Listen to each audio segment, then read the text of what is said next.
38வது, பல்வேறு துறைகளில் சிறப்புற பணியாற்றிடும் திருநர் திருநங்கையருக்கு விருது வழங்கப்படும். 39வது, ஆதிதிராவிடர் மற்றும் பழங்குடி மாணவர்கள் பள்ளி இடைநிறுத்தம் இல்லா நிலை அடைய நடவடிக்கைகள் எடுக்கப்படும். 40வது, பிற்படுத்தப்பட்டோர், மிகவும் பிற்படுத்தப்பட்டோர், சீர்மரபினர் தொழில் தொடங்க டாப்செட்கோ மூலம் கடன் பெறும் உச்சவரம்பு 30 லட்சம் ரூபாயாக உயர்த்தப்படும். 41வது, கடலூர், தஞ்சாவூர், மதுரை, தூத்துக்குடி, திருநெல்வேலி, ராமநாதபுரம், சேலம், திருப்பூர், விழுப்புரம், திருவண்ணாமலை, கோவை மாவட்ட அரசு மருத்துவக் கல்லூரி மருத்துவமனைகளில் புற்றுநோய்க்கான நவீன சிகிச்சை வசதிகள் ஏற்படுத்தப்படும். 42வது, பத்திரிகையாளர்களின் குழந்தைகள் கல்விக்காக வழங்கப்படும் பல்வேறு உதவித்தொகை அனைத்தும் 2 மடங்காக உயர்த்தப்படும். 43வது, தமிழ்நாட்டில் 10 கைத்தறி பூங்காக்கள் அமைக்கப்படும்.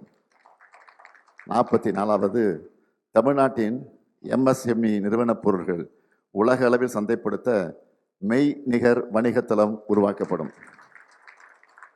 45வது, கிராமப்புறங்களின் ஆதாரங்களை கொண்டு ஊரக பகுதிகளில் 5000 புத்தொழில்கள் தொடங்கப்படும். 46வது, கூடைப்பந்து, கைப்பந்து, பேட்மிண்டன், தற்காப்பு கலை, வாள்வீச்சு விளையாட்டுக்கான பல்நோக்கு வசதி கொண்ட உள் விளையாட்டு அரங்குகள் அனைத்து மாவட்டங்களிலும் இருப்பது உறுதி செய்யப்படும். 47வது, மீனவர்கள் தங்களின் வருவாயை பெருக்குவதற்கு தேவையான நவீன உட்கட்டமைப்பு வசதிகள் மீன்பிடி துறைமுகங்கள் மற்றும் மீன் இறங்கு தளங்களில் ஏற்படுத்தி தரப்படும்.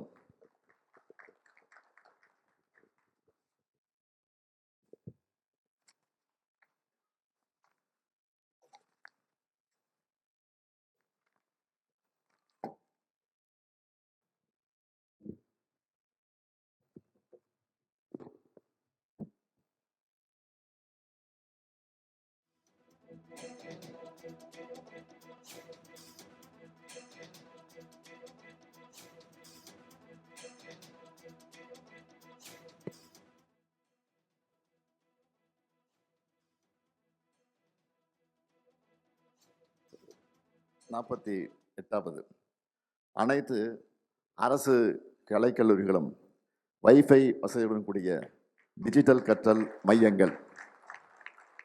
49வது, அனைத்து சட்டமன்ற தொகுதிகளிலும் முதல்வர் படைப்பகங்கள் அமைக்கப்படும். 50வது, நம் இல்லங்களின் அரசியலான மகளிரை மகிழ்விக்க முக்கியமான வாக்குறுதி. நல்லா கவனிங்க. 50வது,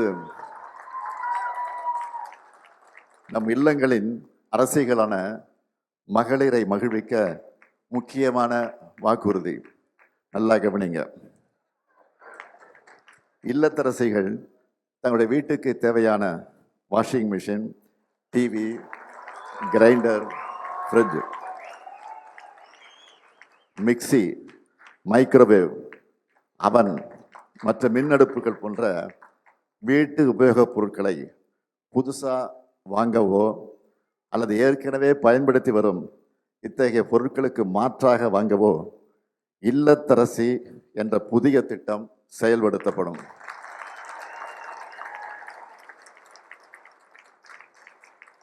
இதெல்லாம் மறுபடியும் படிக்கிறேன், கேட்டுங்க. நம் இல்லங்களின் அரசியலான மகளிரை மகிழ்விக்க முக்கியமான வாக்குறுதி.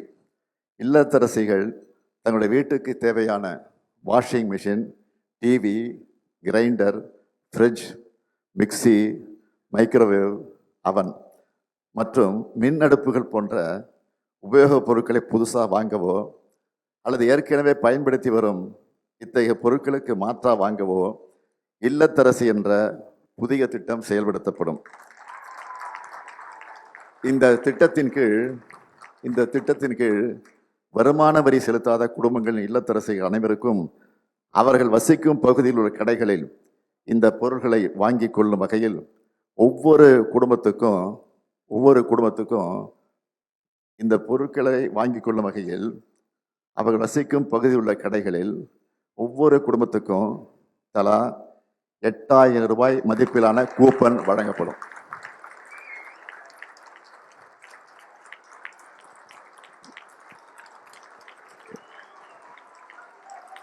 மீண்டும்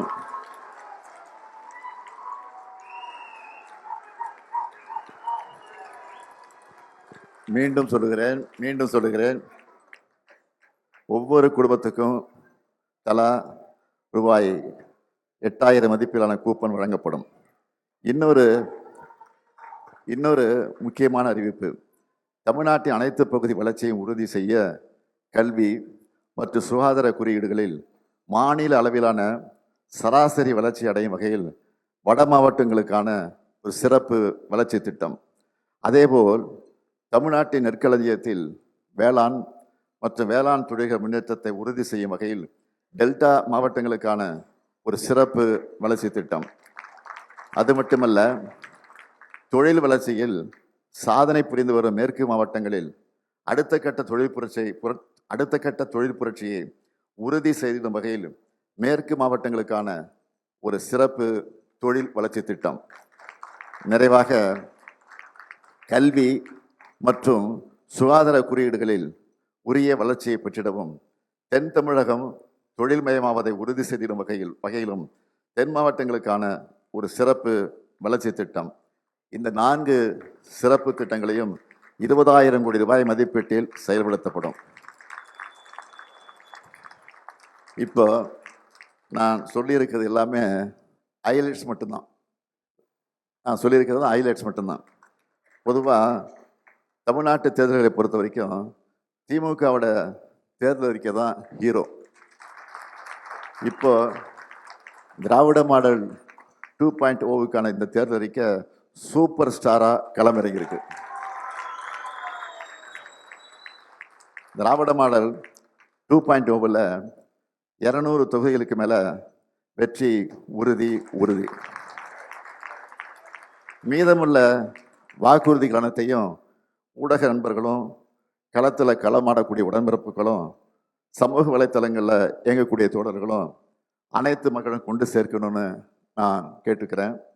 மாபெரும் மக்கள் சாசனமான இந்த தேர்தல் அறிக்கையில் இடம்பெற்றுள்ள அனைத்து வாக்குறுதிகள் சட்டங்களாகவும் மாபெரும் திட்டங்களாகவும் மாறும். வெல்வோம் ஒன்றாக. நன்றி, வணக்கம்.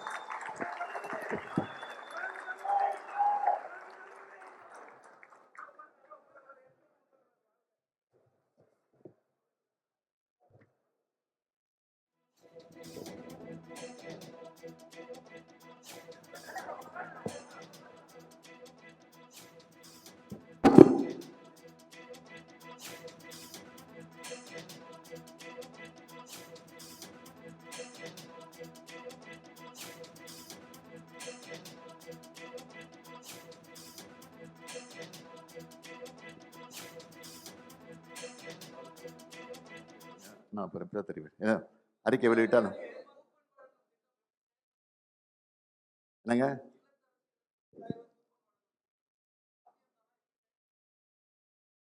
தேர்தல் அறிக்கையில முழுசாக கொடுத்துருக்குறோம். அளவுக்கு அது எப்போதுமே ஆட்சிக்கு வந்தது பிறகு அதற்கு வரைய விளக்கங்கள்லாம் கொடுப்போம்.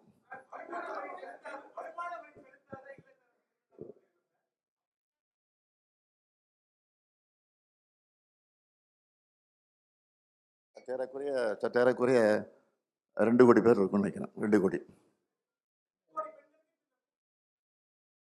ஆமாம், நிச்சயமா வருமான வரி செலுத்தாத.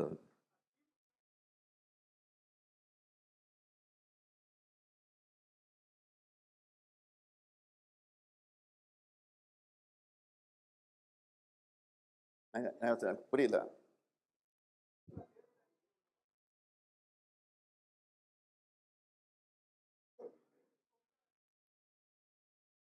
ஏற்கனவே நிதி பற்றாக்குறை இருந்தப்போ தான் மகளிருக்கு 1000 ரூபாய் பழைய ஓய்வூதிய திட்டம்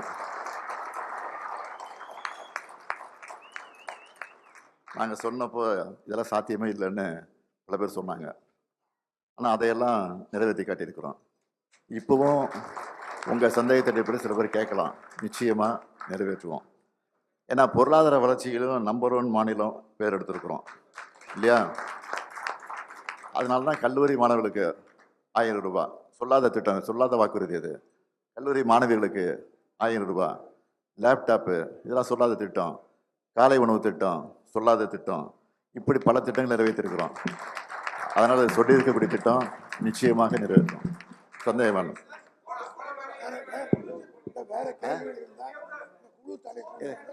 ரெண்டு மூணு கேட்டு இருங்க குழு கேட்டா சொல்லிடுவாங்க. குழு தலைவர் பதில் சொல்லுவாங்க.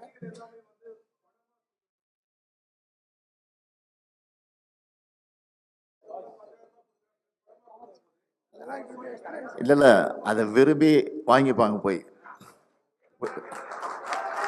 என்ன வேணுமோ அதை வாங்கிக்கிறது. பணமா கொடுத்தோம்னா, அதாவது ஒரே வகையில் சொல்லணும்னா, போன 2021 தேர்தலில் ஹீரோன்னு சொன்னாங்க. இப்போ ஹீரோ மட்டும் இல்லை, ஹீரோயின் இதுதான். ஹீரோயின் திட்டம், ஹீரோயினுடைய வாக்குறுதி தான் திமுக திட்டத்துக்கு. மேற்கொண்டு ஏதாவது இந்த நிதி நெருக்கடியில் சந்தேகம் இருந்ததுன்னா அதனுடைய தலைவர் இருக்கிறாங்க, குழு உறுப்பினர் இருக்காங்க, அவங்க உங்களுக்கு விளக்கம் சொல்லுவாங்க. நீங்கள் கேட்டு தெரிஞ்சுக்கிங்க. நன்றி, வணக்கம். இப்போ தேர்தல் ஐக்கிய புத்தகத்தை நான் வெளியிடுறேன். பொதுச் செயலாளர் பெற்றுக்கொள்வார்.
குழுவினுடைய தலைவர் பதில் அளிப்பார்கள். இருந்து கேட்டு போங்க. ஏன்னா அறிவிக்கப்பட்ட வேட்பாளர்லாம் வந்து காத்துக்கிட்டு இருக்காங்க வாழ்த்து வாங்குவதற்கு. போகணும். மற்ற கட்சியை சார்ந்த வேட்பாளர் வந்திருக்கிறாங்க. அதனால் குறித்த நேரத்துக்கு போகணும். அதனால் விடைபெறுகிறேன். நன்றி, வணக்கம்.